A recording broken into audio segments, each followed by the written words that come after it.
Në muajin e 4, nga mesi i muajit 4, nëna referon që kishte rrjedhje ujrash në sasi konsiderueshme dhe kjo direkt të jep dyshimin për një plasje të membranave.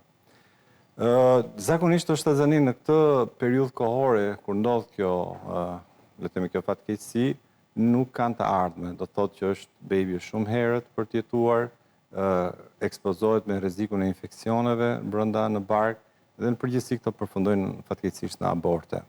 E papritura e kësaj ngjarje ishte që nëna vendosej që të mos vinte në spital. Vendimi pastaj merret së bashku dhe ndjekja ishte shumë rigoroze në kushtet e infeksionit. Domethënë ecuria nga muaji 4, pastaj muajin e 5, të 6, ishte mirë, relativisht pa shenja infeksioni, sigurisht frika është në drejtim të skeletit, se si po zhvillohen kockat, kafazi krahërorit ku ndodhen mushkërit.